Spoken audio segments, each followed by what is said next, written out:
주님께서 여러분과 함께 또한 사제와 함께 하소서. 성마르코가 전한 거룩한 복음입니다. 주님께 영광을 돌립니다.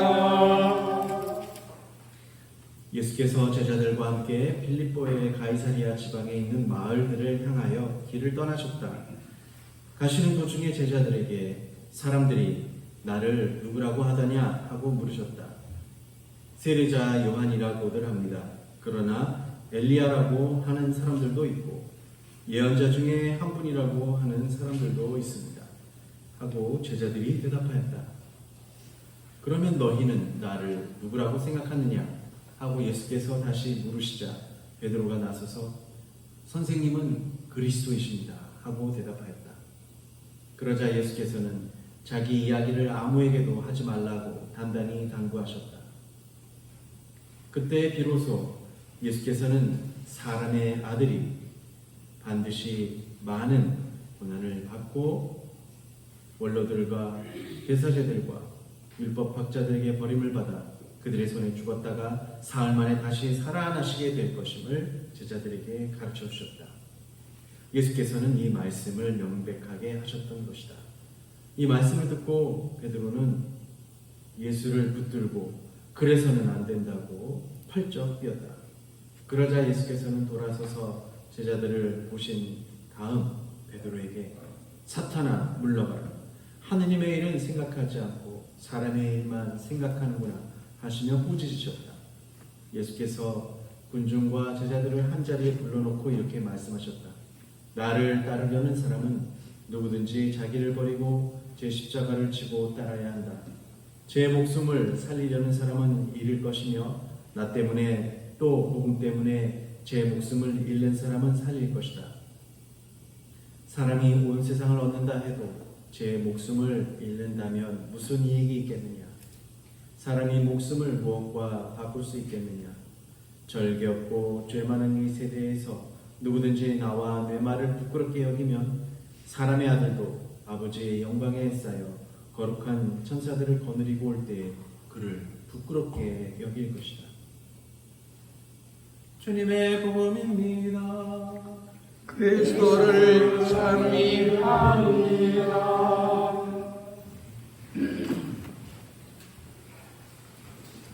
성부와 성자와 성령의 이름으로 아멘. 오늘 일독서 이사야서는 메시아로 오시는 분이 어떠한 일을 겪을 것인가에 대해서 예언을 한다고 볼 수 있습니다. 그러면 야훼 하느님께서 그분을 지켜주시고 죄 없다고 선언하시기 때문에 세상에서 어떤 치욕을 당한다 해도 당당하고 떳떳한 메시아를 묘사를 하고 있는 것이죠. 그래서 오늘 복음 말씀에서 예수님께서 당신과 당신만을 말을 부끄럽게 여기는 사람을 이제 하느님의 영광에 쌓여서 천사들과 같이 예수님이 오실 때 그때 그 사람을 부끄럽게 여길 것이다 라는 말씀과 연결이 됩니다. 오늘 이 독서 야고보서는 약간 좀 신랄하게 혀에 대하여 경고를 합니다. 혀에서 나오는 말로 사람을 죽이기도 하고 세상에 불을 지른다. 그럴 정도로 혀가 무섭다. 그래서 어떻게 해야 되냐? 혀를 단단히 길들이고 재갈을 물려가지고 다스리지 않으면 악의 화신이 된다는 말씀을 하는 것이죠. 야고보서 말을 들으면 말 조심하라 이런 얘기입니다. 말 조심하라. 한 유명한 철학자가 있는데요. 비트겐슈타인이라는 사람이 있는데 이 사람이 무슨 말을 했냐면 말할 수 없는 것에는 침묵하라 라고 합니다. 그러니까 이 말을 꼭 철학적으로만 사용하지 않고 사람들이 그냥 다 얘기를 해요. 말할 수 없는 것에 대해서는 침묵하라. 원래 이 말의 뜻은 뭐가 엄밀하고 정확하게 정말 말할 수 있는 것에 대해서 말을 해야지 엄밀하고 정확하게 말할 수 없는 상황을 뭐 상상으로 혹은 거짓으로 꾸며서 확실하다고 주장하지 말라는 뜻입니다. 덧붙이지 말고 그러니까 있는 그대로 정말 사실에 근거해서 과학적인 설명을 해야지 뭐 이랬다더라 저렇다더라 이런 것을 하면 결국에는 그런 것들을 오히려 그런 것에 대해서는 침묵하라라는 말이 뜻이었습니다. 이 말할 수 없는 것에 침묵하라는 말은 더 이 사람이 한 말 더 이전에 어떤 한 경구를 떠오르게 하는데요. 침묵하라 아니면 침묵보다 더 가치 있는 말을 하라 라는 말을 생각나게 합니다. 침묵보다 더 가치 있는 말이 있을까요? 거의 없습니다. 사실 거의 없죠. 침묵이 오히려 더 많은 진리를 말하는 것도 같고요. 침묵이 말하는 것보다 더 중요하죠. 그래서 옛날에 침묵은 금이다라고 했죠. 침묵은 금이다. 그런 얘기도 있죠. 그래서 야고보서는요, 같은 혀로 하나님을 찬양하지만 또 동시에 사람들을 저주도 하니까 그래서는 안 된다라는 얘기를 하는 겁니다. 그래서 이 말은 자연스럽게 오늘 베드로 사도의 언행과 연결이 됩니다. 베드로 사도는 예수님의 말씀에 뭐라고 했냐면은 너희들은 나를 누구라고 생각하냐? 그러니까는 갑자기 베드로가 선생님은 그리스도이십니다. 라고 진실을 말합니다. 그러다가 이제 예수님께서 갑자기 나는 많은 율법학자 대사제들과 사람들에게 위해서 죽게 될 것이고 사흘 만에 부활하실 것이다 라고 예수님이 그 말을 하니까 갑자기 베드로가 뭐라고 어떻게 했냐? 그래서는 안 됩니다 라고 그냥 말만 하는 게 아니라 뭐예요? 펄쩍 뛰면서 반대했다. 펄쩍 뛰면서 한번 펄쩍 뛰어볼까? 이렇게 안 돼요! 안 돼요! 그런 거죠. 똑같은 겁니다. 그렇죠? 우리 아이들이 뗐을 때도 막 그러잖아요. 밟으면서 안 돼, 싫어요! 막 이런 것처럼 똑같이 그렇게 왜 이렇게 표현을 했는지 모르겠습니다. 펄쩍 뛰며 얼마나 그래서 안 된다. 왜 예수님 왜 그러세요? 미쳤어요? 거의 그런 말하고 비슷한 거겠죠.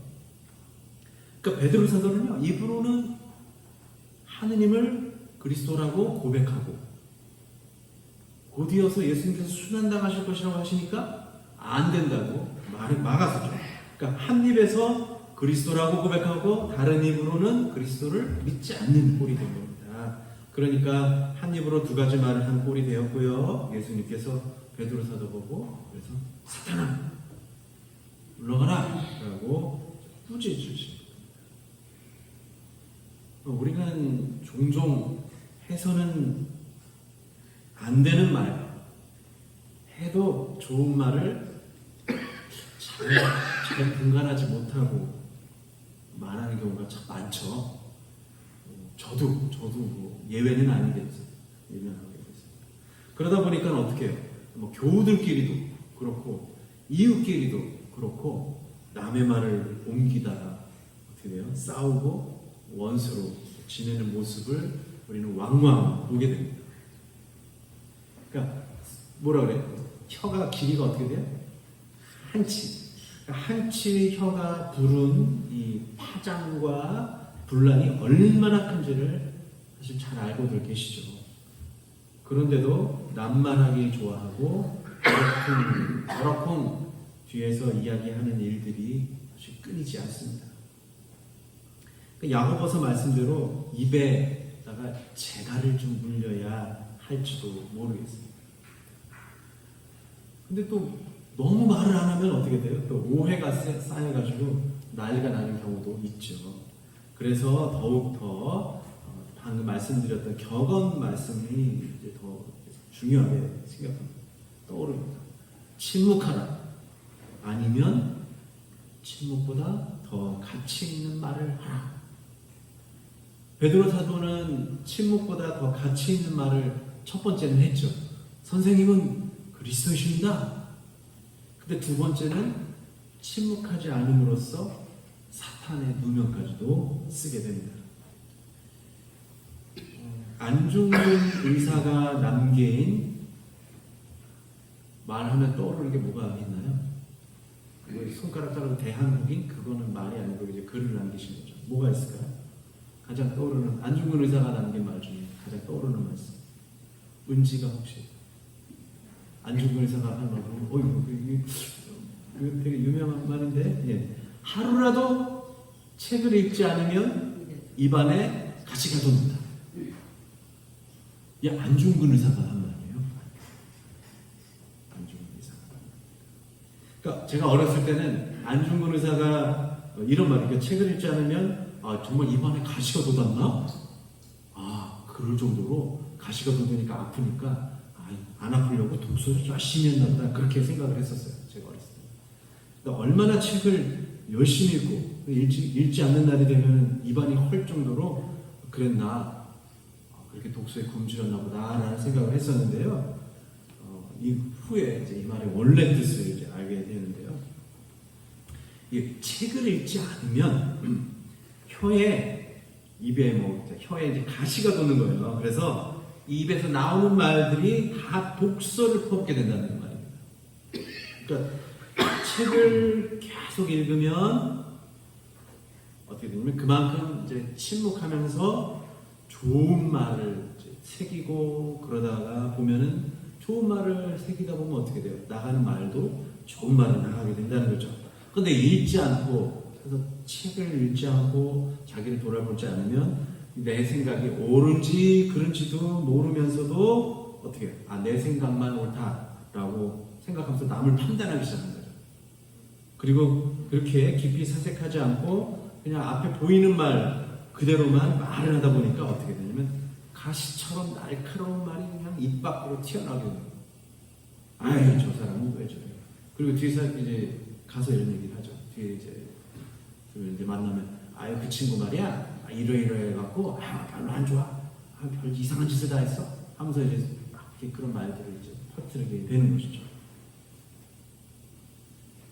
그러니까 그건 뭐예요? 한 번 나간 말을 다시 담기가 어려운 거예요. 그렇게 어렵고 그 말들이 또 결국에 돌아서 나한테도 옵니다.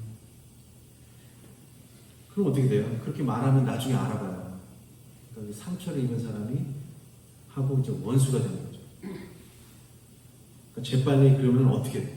재빨리 반성하고 잘못을 시인하면은 사실 다시 원래 관계를 돌아갈 기회는 있게 됩니다.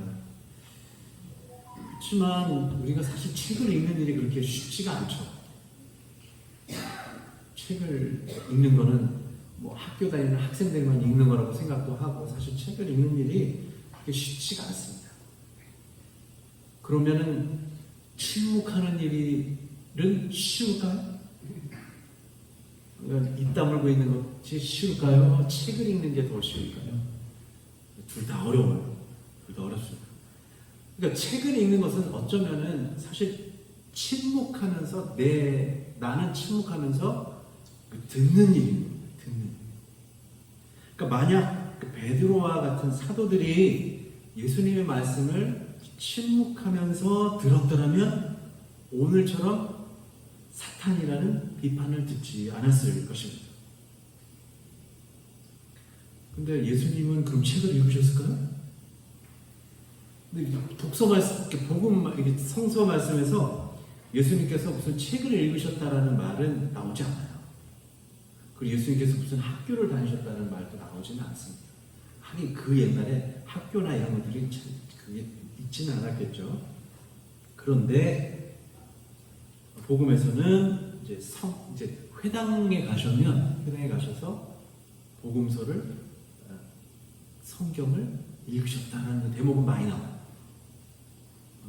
이사야서도 읽으시고, 그러면서 이제 율법학자들에게 얘기를 하죠.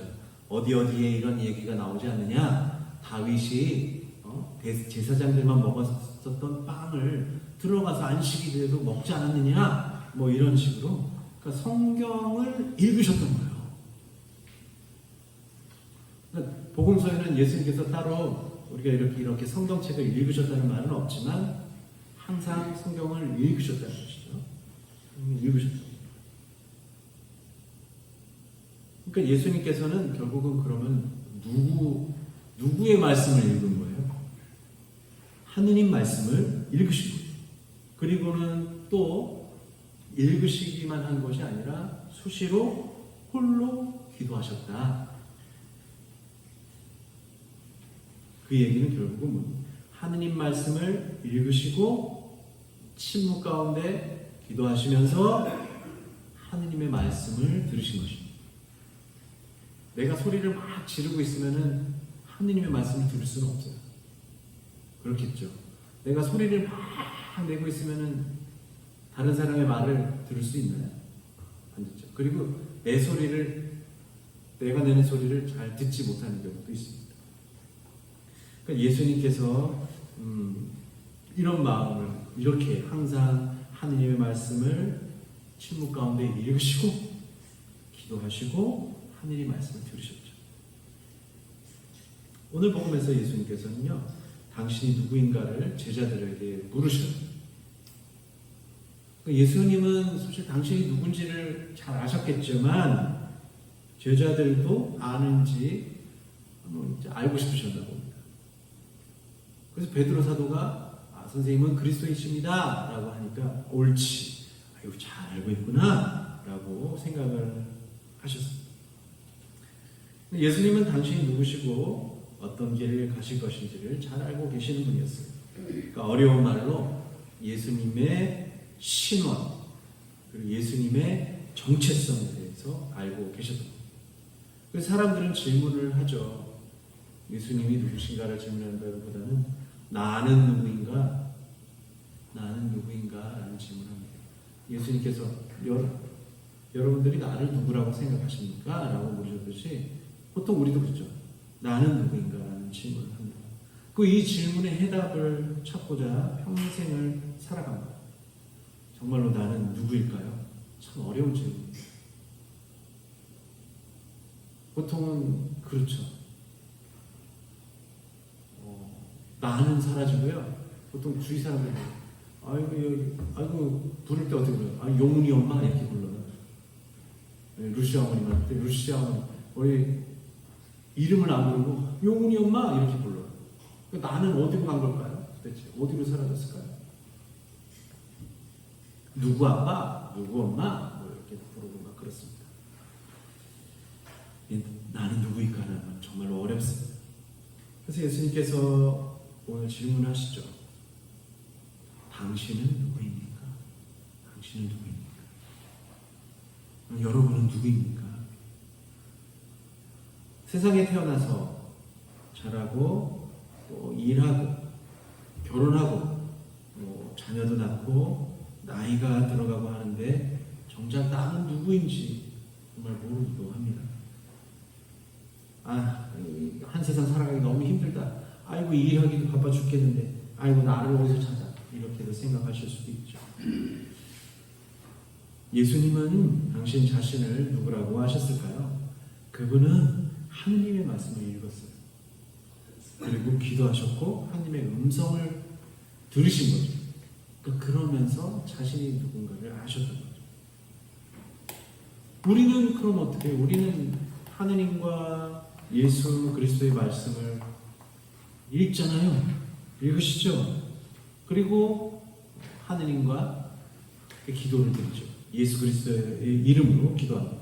그리고 기도 가운데 하느님과 예수 그리스도의 말씀을 듣습니다. 하느님과 예수님의 말씀을 듣는 경우는 기도를 통해서 들을 수가 있죠. 우리의 정체성과 그 신원은 뭘까요? 우리의 정체성과 신원. 나는 누구일까요? 이제부터 찾아볼까요? 이제부터 찾아볼 수 있습니다. 그리스도인이죠. 그리스도인.